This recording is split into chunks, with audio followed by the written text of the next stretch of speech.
This is a continuation of my Beatles album reviews, and we're going to be talking about the Beatles' second album. And the inappropriately named second album is inappropriate because this was technically the Beatles' third US release. The first being introducing the Beatles on VJ, and then the second being the first Capitol album, Meet the Beatles. And Capitol was trying to pretend that this VJ album wasn't available. So hence we get the very misleading title of the second album. Now, this album was released in April 1964 while Meet the Beatles was still in the #1 position. And this was a welcomed album because it's got two very strong songs on it. One of the best covers ever, Long Tall Sally, and the hit single, She Loves You. Now, if you talk to most Americans, these early albums are very much beloved because that's all we had to listen to. So all this reverb and echo that was added after the fact, nobody knew any different. And all those production effects really don't take away from the greatness and the fun of these songs. And those of us that grew up with these are the things we usually fall back and listen to these mixes. Now, one of the other things that in America that was going on, I think there was more distinct purchasers for the Beatles music and just for music in general, where you had younger people buying the singles and you had older people buying the albums. And putting the singles on the albums is what made some of these early United States releases so engaging, is because you got the hits along with these other songs. And I think that's what made these special, and that's what made these such big hits, because strong singles help promote album sales. The Beatles could do no wrong in 1964, and this album sold 1.6 million copies by the end of the year. And one of the reasons it sold so well was the great song, She Loves You. Now, She Loves You in the United States, I think was a little bit overlooked at the time, and it gets overlooked now even, because it came in between all these hits, actually between A Hard Day's Night, the film, and between the huge hit, I Want to Hold Your Hand. But in Europe, this is the song that broke the band across Europe and really was the start of Beatlemania. It did hit #1 here in the United States, and it spent a couple weeks behind I Want to Hold Your Hand at first, but it spent 2 weeks at the #1 position.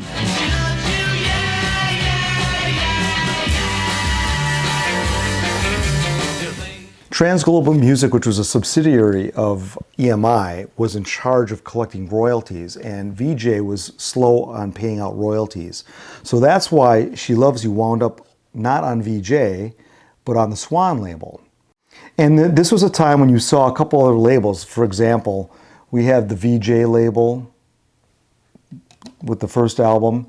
You've got this Tolly Records label, very cheap looking labels, but they were trying to get as much out as they could, and some of these got leased to other labels, and She Loves You is one of them. So Swan really did well with this single.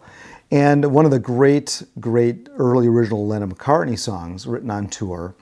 And I guess that it gets talked about because it's got that jazzy sixth chord, which was unique for the time. Now, the B-side, I'll Get You, is one of their, I think it's a great early track. Just another fun song. It's a little bit threatening, yes, but still engaging, and one of the few great originals on this album.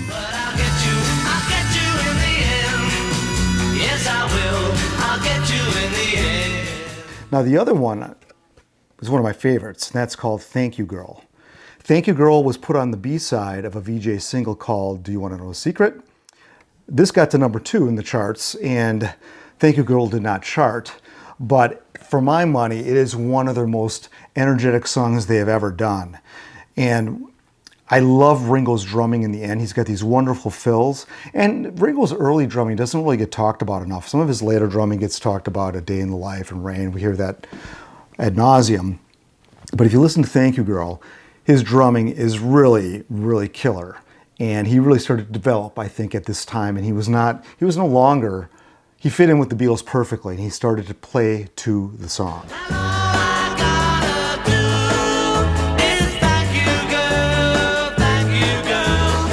Now, here we have two top-notch Lennon songs. I Call Your Name is one of his very early tracks. And this was originally given to Billy J. Kramer in the Dakotas. And he was unhappy with their version of it, so the Beatles decided to cut it themselves. And that became this song. It was on the Beatles' Long Tall Sally EP. So it was one of those songs kind of hanging out there that they grabbed for this album. The other song that is just a great song is You Can't Do That. And that was pulled from the forthcoming Hard Day's Night film soundtrack. And it's got one of the great guitar riffs of the early Beatles songs. Because I told you before, oh, you can't do that.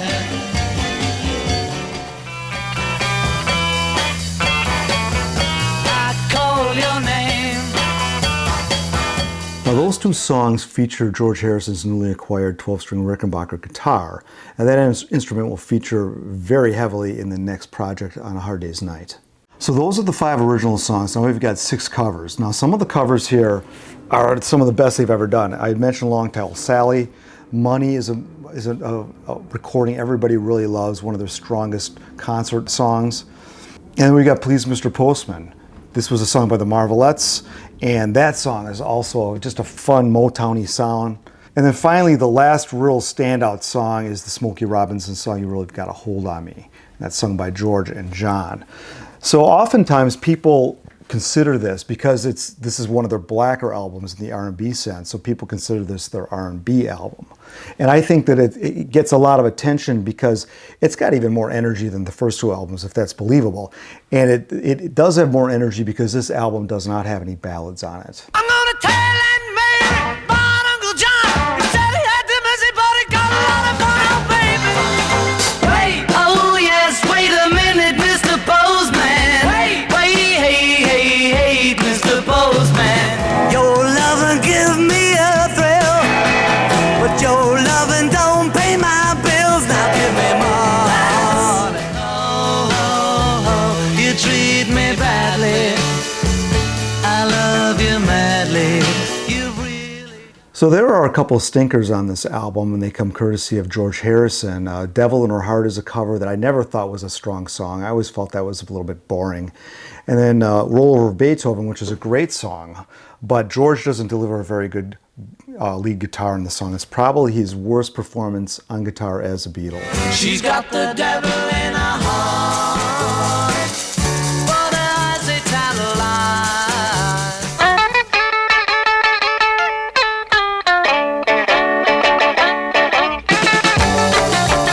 Back in the 1990s, I was hanging out with a friend of mine, Mary Ellen. She passed away recently, and she was like 18 years older than me, so she lived through the Beatle period. And we were listening to these early Beatles songs, and she said to me, she turned to me, Matt, I forgot how fun these songs were. Because when the classic rock radio format came out, the Beatles, the songs that were focused on is pretty much Rubber Soul till the end of the Beatles' career. There was not as much focus on these earlier tracks, which I think are as life-giving as any of the Beatles' catalog. And we had so much fun listening to it, and we had big smiles on our faces. Now, one of the things I always do in these album reviews of the Beatles is to talk about what they could have done better. The Beatles were not perfect, and this album, I think, with Capitol going from 12 songs that we saw in each of the first 2 albums to 11 tracks on here, I think that's being a little stingy. There were plenty of songs available, and they could have had a 12th song on here. One of the songs that I would have preferred them to have done, to add another original, was the song Bad to Me. So Billy J. Kramer and the Dakotas did have a big hit with that in England, and the Beatles only recorded a demo of that. I think there's just a John Lennon demo. So they never recorded that song properly. I thought that would have been a really nice option to have on this record. Wanna know me, baby, sad if you're bad to me. Another song that they never recorded outside of the BBC was Soldier of Love. That's one that was hanging out there that would have been a great cover as well. Lay down your arms, brother, and surrender to me. Now, if you look at this album cover, I was always, as I got older, I thought this was one of the cheesier album covers Capitol did. And one of the things that Capitol did not understand was the Beatles' artistic integrity. They promoted this band as a teeny bopper band, and you can tell by this very kiddish type of type on the front. They're just using some sepia tone photos here, black and white. And look at the hype on the back. It says, "Never before has show business seen and heard anything like them. And here they are, the world's most popular foursome, singing and playing their new collection of hits." So it's totally cheesy. And I think that the image the Capitol portrayed of the Beatles, which is very different than how they were portrayed in England, via their album covers anyway. I think this image hurt them, and they took them a while to get out from under that mop top image. Now, one of the things I wanted to bring out, I found in the collection, I almost forgot about this. Here's an example of kind of a parody of the cover, or a liberal use of it, a copy of it, and this is Beatles at the Beeb. This is a bootleg of their BBC material. And even here on the show, I've used this to kind of do a pastiche of what I call the Beatles' last album.